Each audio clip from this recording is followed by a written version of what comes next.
Bien, hola, mi nombre es María Inés Pesqueira, soy psicóloga y quiero invitarlos a conocer algo de mi experiencia con pacientes con tricotilomanía. Esta es una enfermedad silenciosa pero dolorosa y de muy difícil tratamiento. Y la verdad es que me gustaría compartir con ustedes algunas ideas, tanto teóricas como algunos resultados y tipos de intervenciones que ya he utilizado en algunos tratamientos con algunas pacientes con bastante éxito. Vamos a ver qué es esto de la tricotilomanía. El término tricotilomanía procede del griego.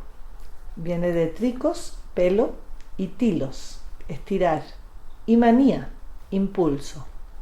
La tricotilomanía es un hábito o un comportamiento recurrente e irresistible de arrancarse el propio cabello y o vello de distintas zonas del cuerpo por el simple placer, gratificación o liberación de la tensión y no debido a algún tipo de enfermedad médica.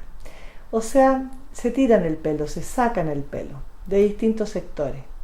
Y aunque la parte más afectada es la cabeza, también pueden abarcar distintas partes del cuerpo, desde las cejas, pestañas, axilas y hasta el pubis. Cuando es en la cabeza, se suele situar sobre todo en las zonas temporales, frontales y parietales combinadas. O sea, ellos eligen dónde tirar y dónde se implanta el hábito. En el DSM-4, la tricotilomanía se clasifica como un trastorno del control de impulso, donde la característica esencial consiste en el fracaso en resistir el impulso, deseo o tentación de llevar a cabo algún acto que es perjudicial para el propio sujeto o para los demás, ocurriendo además con una sensación creciente de tensión, de activación, antes de llevarlo a cabo. En el momento de consumar el acto, el individuo siente placer, gratificación o liberación. Sin embargo, después puede haber sentimientos de pena, de culpa y de autorreproche. Es decir, en el momento a veces no se dan cuenta, es un acto bastante inconsciente, no voluntario, no es una decisión. Es como un tic, es como algo que ocurre y que comienzan a sacarse el pelo, a tirarse el pelo y sin conciencia. Después eso va produciendo como un alivio, una activación, una gratificación. Pero después de eso, después de darse cuenta de lo que hicieron, que se dan cuenta cuando ya el pelo está en el suelo, cuando ya han quedado sin pelo en muy poquito rato, en ese momento ellos tienen unos sentimientos de pena, de culpa o de autorreproche. Se sienten muy mal consigo mismos, se sienten muy culpables porque ellos con sus propias manos se sacaron el pelo y se hicieron tanto daño. No es lo mismo que cuando el pelo se les cae. Estos son ellos quienes lo hacen.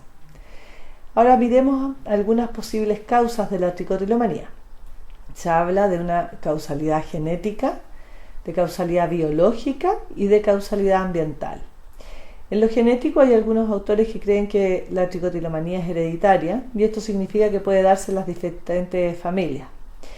Hay otros que piensan que es biológica, que la tricotilomanía se puede causar por una escasez, un exceso de cierto tipo de neurotransmisores, ya veremos un poquito más cuáles, pero no en detalle la parte biológica. Vamos a ver más de la parte de psicoterapia, que es donde yo puedo aportar bastante más.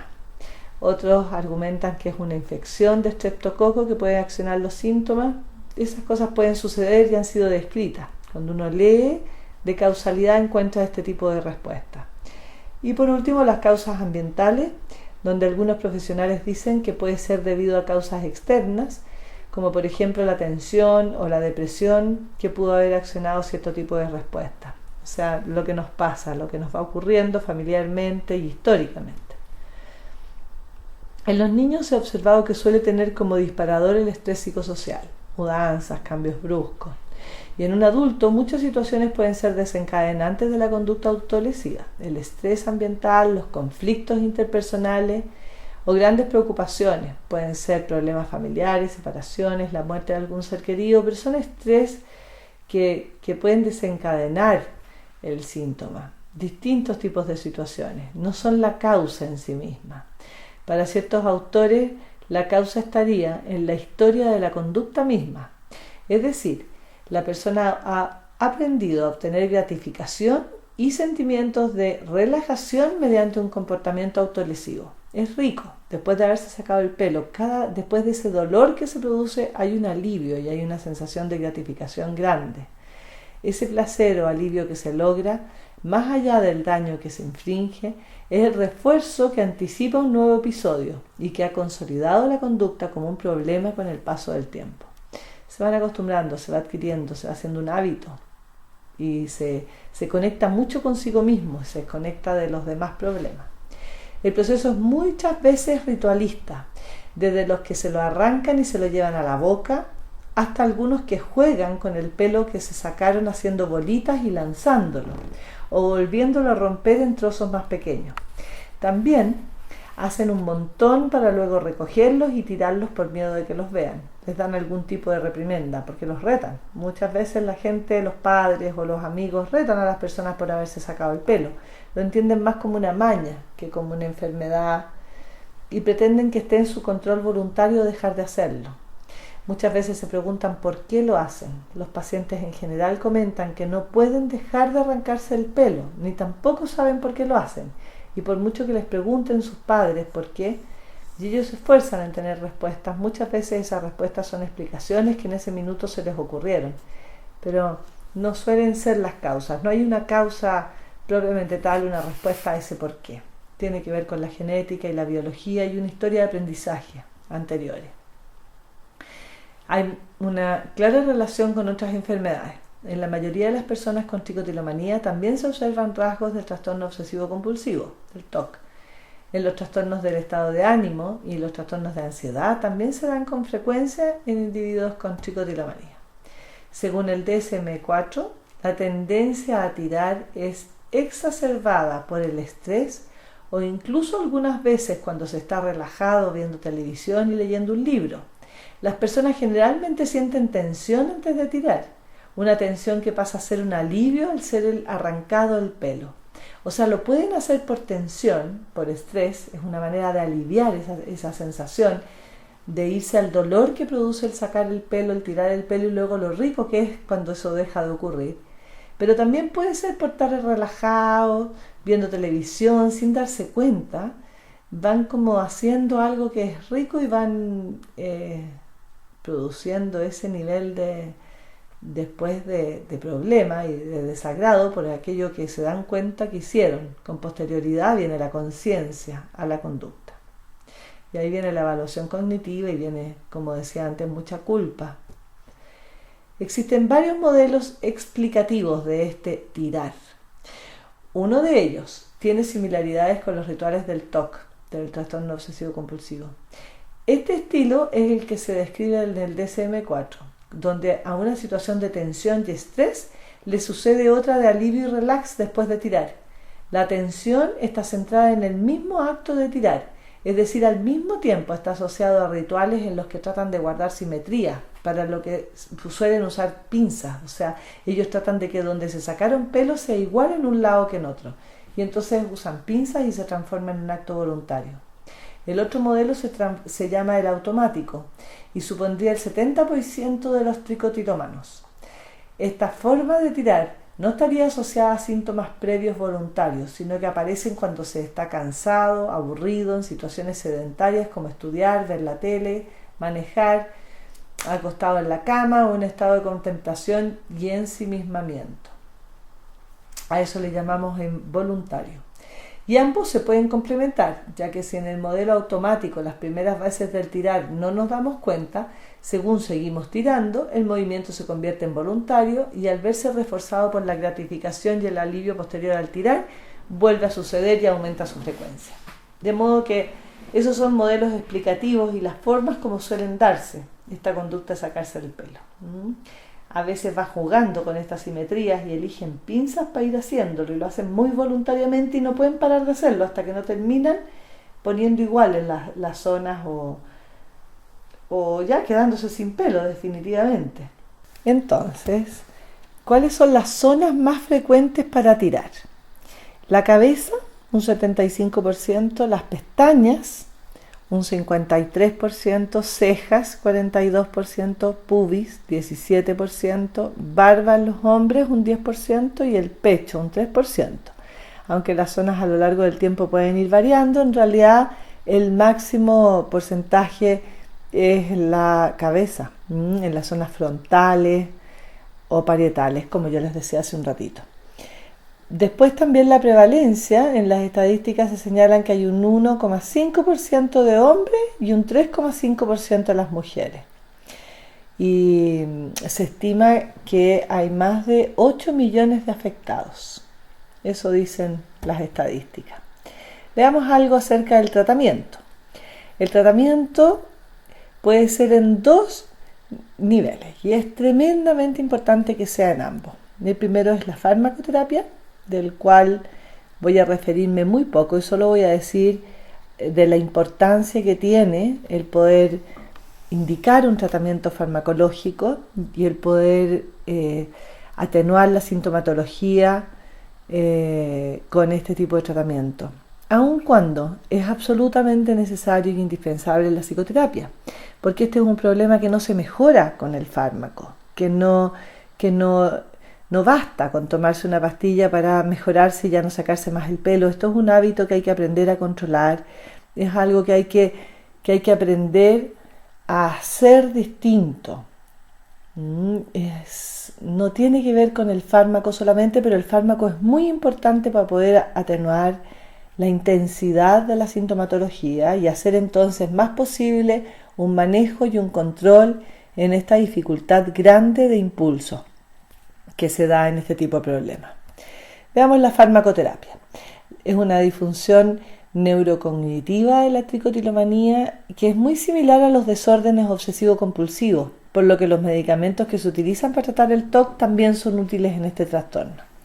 Un estudio del Departamento de Psiquiatría de la Universidad de Minnesota, publicado en Archives of General Psychiatry, Archivos de Psiquiatría General, mostró que el uso de una pastilla que contiene N-acetilcisteína produce mejoras notables en quienes padecen tricotilomanía, puesto que actúa sobre el glutamato, principal neurotransmisor del sistema nervioso.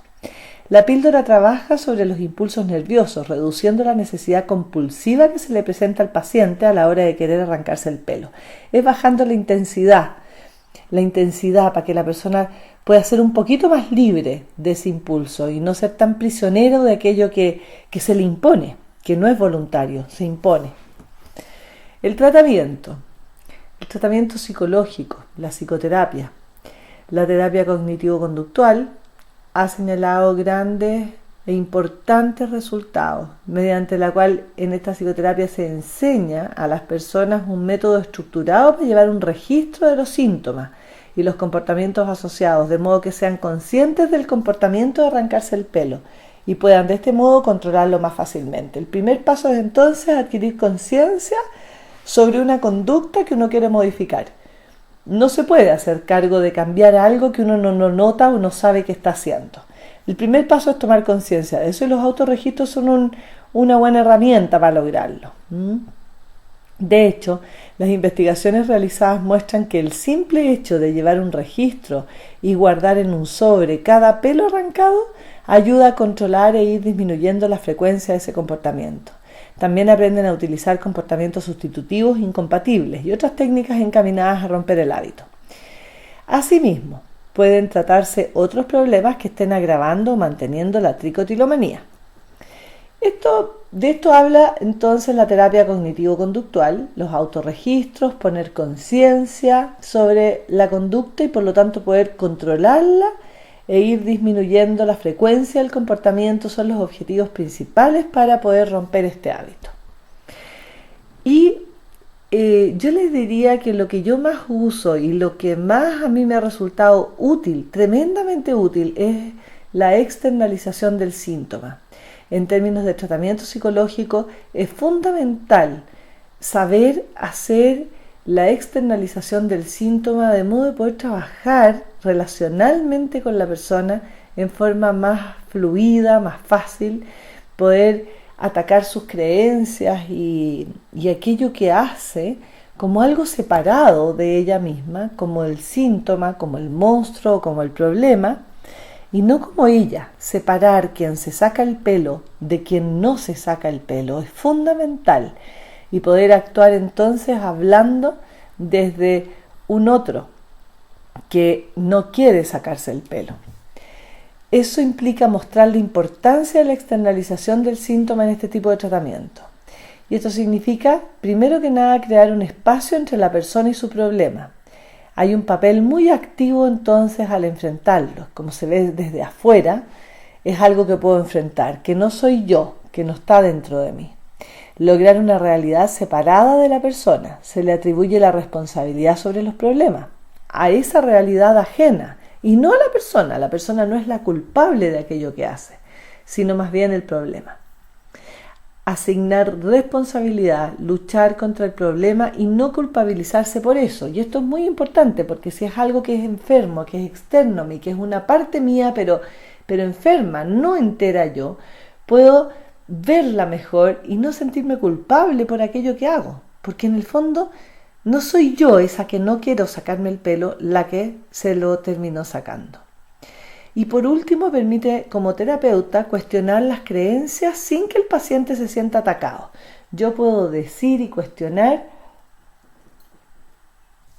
mucho de lo que la persona hace, piensa, cree, de sus supuestos, de esos supuestos que poseen a la persona, porque no es que esas creencias, la persona tenga unas creencias, en realidad las creencias la poseen a ella al no darse cuenta y al no tenerlas conscientes. Esto es mucho más un problema de ignorancia, de ceguera, que de ignorancia. La persona no ve, no tiene conciencia. Bien, vamos a tratar de comprender el problema de modo de poder remoralizar. Y para eso la externalización del síntoma es fundamental. La persona empieza a entender, a ver lo que ocurre desde la distancia suficiente para poder analizarlo, manejarlo, para hacerse cargo de esto. Y eso la remoraliza. La externalización del síntoma consiste básicamente en el uso del lenguaje para separar el problema de la identidad personal del paciente. En otras palabras, consiste en convertir en un objeto los problemas o aquellas situaciones que las personas atribuyen cualidades fijas e internas. La externalización del problema ayuda a que las personas puedan enfrentar en mejores condiciones aquello que les aqueja. Se usa en algunos casos para aumentar la responsabilidad de los pacientes en su tratamiento, disminuir la culpabilización, cambiar las creencias acerca de las etiquetas diagnósticas entregadas por otros profesionales. Y hay algunos momentos en que yo decido etiquetar y quitar la responsabilidad sobre la conducta problema a la persona. Y en ese sentido un diagnóstico es tremendamente importante y este es un caso de esos, donde es importante que la persona se sienta víctima de aquello que le sucede y no culpable y responsable de aquello que hace. Porque esto lo padece y es una enfermedad. Y desde ahí la externalización ayuda muchísimo a lograr esa separación y esa distancia necesaria para conocer el síntoma y poder manejarlo. Y vamos a ver entonces cómo. Lo primero que tenemos que hacer para poder conocer y ayudar a alguien a que conozca su síntoma y lo maneje es elegir al sistema consultante. Con quién vamos a trabajar es fundamental. Este es un problema que en general aqueja más a mujeres que a hombres, como ya dije, pero también que suele comenzar en la época de la adolescencia y por lo tanto consultan los adultos jóvenes cuando ya han intentado varias cosas y han peleado contra esta maña de muchas maneras distintas y muchas personas de su círculo más cercano han opinado acerca de qué pueden hacer o no hacer para poder corregir. Bueno, cuando nada de esto ha funcionado suelen consultar a un profesional, a un psicólogo o a un psiquiatra. Y ahí, cuando ya tenemos un paciente nosotros al frente, es muy importante ver, como en todo problema clínico que nosotros queramos ayudar, vamos a tener que elegir cuál es el sistema consultante con el cual vamos a trabajar. El sistema consultante debe tener 3 pilares fundamentales para que tenga éxito la intervención. Primero que nada tiene que haber alguien que tenga un problema, alguien que tenga un sufrimiento, que presente un problema o que una conducta se quiera modificar y que tenga que haber algún cambio de un estado a otro estado, un objetivo de cambio. Tiene que haber alguien que tenga motivación para hacer ese cambio, alguien que quiera que el cambio ocurra, alguien a quien le moleste la situación actual o le cause un sufrimiento o quiera lograr algo distinto. Esa es la motivación. Y el poder es alguien que pueda, con sus acciones, ejercer la influencia necesaria para que esta situación cambie. Y entonces, no siempre los tres elementos están en una misma persona. Si la persona que tiene la tricotilomanía, que se saca el pelo, para ella no es un problema y no está motivada al tratamiento, no es posible trabajar con ella como una persona única, sino que tenemos que trabajar con alguien a quien le importa esto que está ocurriendo, que muchas veces son los padres. Muchas veces a los padres les importa esto que hacen los hijos, pero lo tratan más como una maña, como una tontera, y no entienden por qué lo hacen y cómo no dejan de hacerlo. Pero donde es más importante el tratamiento es cuando uno tiene a la persona que a ella le importa, que generalmente se ocurre entre los 23, 25 años, cuando las chiquillas o los chiquillos se reciben, ya van a ser más autónomos, van a formar pareja, y es como que ya se quieren hacer cargo y se dieron cuenta de que esto no es una maña, algo voluntario, y piden ayuda de verdad porque ellos quieren resolverlo, ya sea porque armaron una situación de pareja distinta y quieren estar bien, quieren hacer mejor las cosas. Por distintas razones ellos consultan. Cuando ya tenemos la elección del sistema consultante, ya sea que hayamos decidido trabajar con los padres y con los chiquillos o solo con los chiquillos cuando las tres patas de este piso están, vamos a escuchar la queja.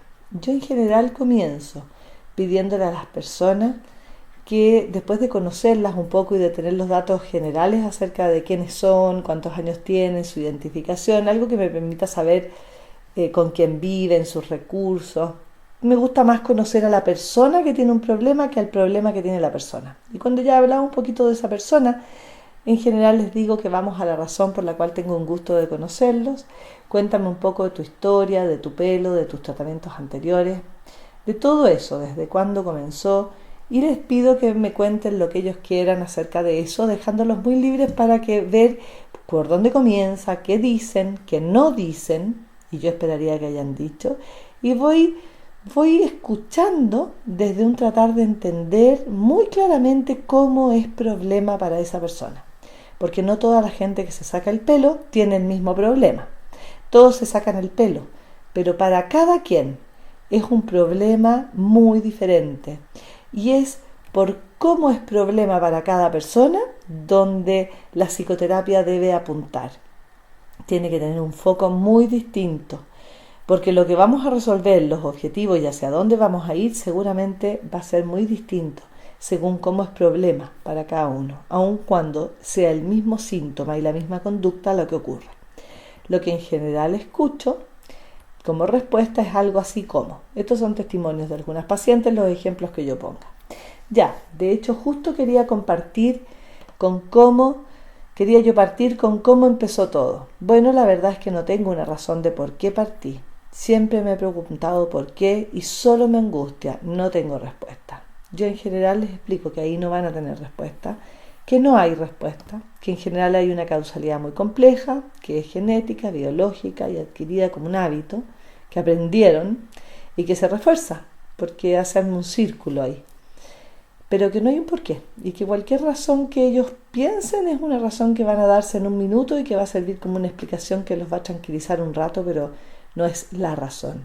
Porque cualquier situación de estrés más alto, cualquier situación de incomodidad o de ansiedad, podrían ellos enfrentarla sacándose el pelo. Importa qué la produce, qué la gatilla.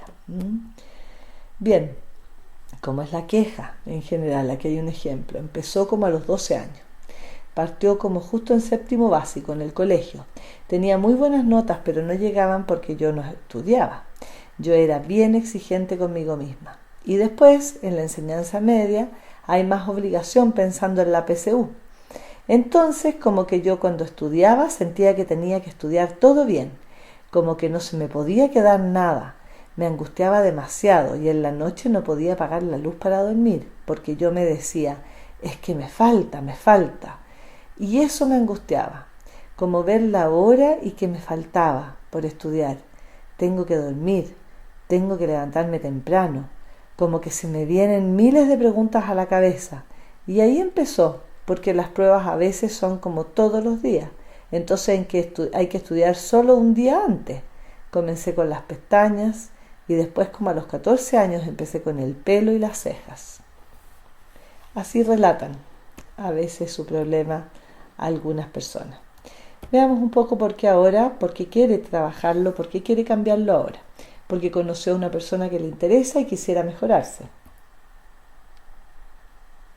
Y porque se encontró con alguien que le comentó que había solucionado este problema, que era una enfermedad, y aumentaron en ella sus expectativas para solucionar su problema. Es como que se empiezan a dar cuenta que solos no pueden y empiezan a tener información por internet, por otras personas, de que tiene solución y de que hay personas que han logrado a través del tratamiento tener pelo. Y eso las entusiasma mucho y por eso muchas veces consultan entonces. ¿Qué tipo de soluciones intentan? Esto en general uno ve que está el ocultar, la mentira, como parte de las soluciones intentadas. Por ejemplo, las mamás de las chiquillas en general les ayudan pensando en qué decir cuando les pregunten por qué no tienen pestañas o cejas o por los pelones en el pelo. Las ayudan a tener explicaciones, respuestas, que no siempre son verdad, pero que les permiten decir algo cuando les pregunten qué pasa. Les da como una vergüenza, como un pudor. Después, ¿qué tipo de soluciones intentadas tiene ella? También el ocultar. Es inventar excusas, es ponerse pestañas postizas, que no se note, pintarse las cejas, usar sombreros, pañuelos, con unos pinches se van tomando el pelo y van haciéndose unos peinados de modo que tapen los pelones, en esas áreas donde falta pelo. En general, cuando consultan, las personas vienen con una historia de búsqueda de múltiples y variados tratamientos. Y en general han consultado muchos psicólogos, psiquiatras y tratamientos alternativos. En los tratamientos anteriores, en general, como dije, hay múltiples tratamientos psicológicos que muchas veces me doy cuenta que no han derivado psiquiatras, que les han dicho distintos tipos de explicaciones y que no han tenido resultados. Han intentado terapia psicodinámica, PNL, hipnosis cognitivo-conductual, no sé, hay muchos, pero realmente impresionantes. Y me responden cosas como esta. Todos me hablaban de la ansiedad y la depresión y yo quería pelo. Me enseñaban a bajar mis exigencias y a veces yo lo lograba, pero igual no conseguía pelo. Dijo que yo no quería crecer, que quería ser siempre la princesita de papá. Y durante años nadie me derivó a un psiquiatra. Me dijo, esto es como jugar a la ruleta rusa. A veces se gana, a veces se pierde. Y yo no te puedo afirmar que puedas y que te vayas a mejorar. Ese es el tipo de cosas con los cuales llegan los pacientes con tricotilomanía y estas son las experiencias que han tenido en los tratamientos anteriores. También tienen otro tipo de tratamientos porque buscan mucho. Es un problema que no parece tan psicológico, que parece más como físico, de no tener pelo, pero de verdad afecta mucho la calidad de vida de las personas. Da mucha vergüenza y buscan mucho. Buscan en la homeopatía, en las flores de Bach, en los imanes, en la acupuntura, en el dermatólogo, bueno, y en muchos psicólogos y psiquiatras. ¿Qué antecedentes relevantes tienen en general los pacientes? Primero que nada, hay un inicio sintomático en la preadolescencia. En general, la preadolescencia, la adolescencia es cuando comienzan a sacarse el pelo. Hay una historia de autoexigencia a nivel académico y en general que se gatillan los síntomas por ahí, en ese tipo de desencadenantes.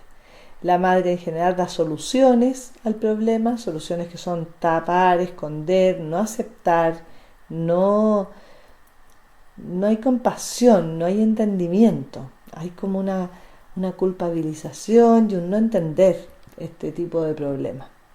Hay una búsqueda activa también de tratamientos y de soluciones. buscan muchísimo, realmente impresiona cómo van buscando. Y hay un ausentismo escolar por depresión. Tienen que ir congelando en la universidad, va limitando, dejan de hacer deportes, dejan de salir al aire libre, el viento, la natación. Muchas situaciones van limitando su vida por no tener pelo. Bien, las expectativas que tienen acerca del tratamiento, en general, primero llegan pidiendo pelo, pestañas, cejas, y luego sus expectativas, y ojalá cambien, a lograr manejar su condición, su enemigo interno. Ojalá sus expectativas acerca del tratamiento se transformen, los terapeutas logremos llegar a que ellos lo que quieran sea lograr manejar su condición, su enemigo interno, les digo yo muchas veces, que van a tener siempre una tendencia a sacarse el pelo, las pestañas o las cejas, pero que lo importante es que logren detenerse y logren manejar esa condición. No que no le vengan más las ganas de sacarse el pelo, sino que puedan detenerse y que aquí manejan ellos, no este monstruo, este enemigo interno, este síntoma, que no sean prisioneros de él. ¿Y qué expectativas tienen del terapeuta? En general son muy exigentes y muy descalificadores, por lo tanto esperan que seamos expertos y contenedores, que seamos alguien activo, cercano, informal. Les gusta el humor con los límites, les gusta la sensación de entenderlos, pero también de exigirles, y de dar resultados y de ser personas eficientes, que toleren su ambivalencia, sus ganas de cambiar y su resistirse a la vez. Eso les gusta a los terapeutas y eso esperan de los terapeutas. ¿Qué tipo de posturas tienen los pacientes con tricotilomanía? Son en general bien autoexigentes, son esforzadas y responsables, perfeccionistas, se preocupan de los detalles, buscan entender, eligen lo que les hace bien y dejan de hacer lo que les hace mal, y tienen muy buen ojo con eso. Los tratamientos anteriores, si bien son muchos, los han ido dejando cuando se dan cuenta que no consiguen lo que ellos quieren, suelen irlos dejando y siguen buscando. Suelen saber intuitivamente dónde está lo que les hace bien y dónde no. Buscan también contención y cariño y son más bien tradicionales. Miremos qué herramientas concretas para que aprendan a manejar su condición, teniendo en cuenta que esta es una condición que probablemente será para toda la vida.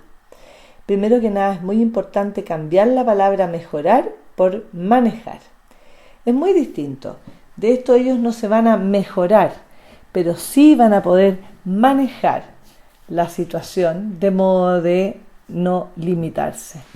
Les digo cosas como, por ejemplo, yo puedo enseñarte ciertas estrategias para manejar a tu enemigo interno. Para mantenerlo encerrado o aislado. Siempre vas a tener la tendencia a sacarte el pelo cuando estés en momentos de mayor estrés más, pero nunca vas a poder eliminarte en ese enemigo adentro que tienes. Nunca se va a acabar, vas a poder manejarlo, no eliminarlo. No trates de controlar lo incontrolable. Esto es muy fuerte, es algo que tú padeces. Por eso, sin fármacos no hay ninguna posibilidad. La medicación sirve para que baje la fuerza de tu enemigo, para poder controlar lo que sí puedes controlar. Y eso es muy importante, que el foco esté en controlar lo controlable y poder diferenciar qué es lo que no van a poder controlar porque es incontrolable, no porque ellos sean incompetentes. Porque aquello, ahí no está la posibilidad de control.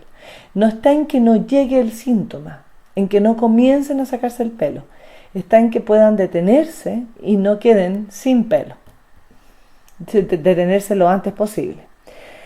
Bien, otra cosa que les digo, yo me voy a aliar con la que no quiere sacarse el pelo. La vamos a hacer crecer y la vamos a fortalecer. Vamos a decirle basta a la que sí quiere sacarse el pelo. Basta.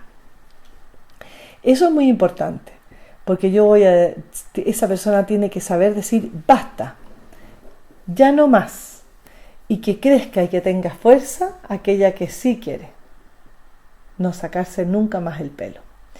También les digo, está en tus manos. Más de lo que tú crees es lo que falta.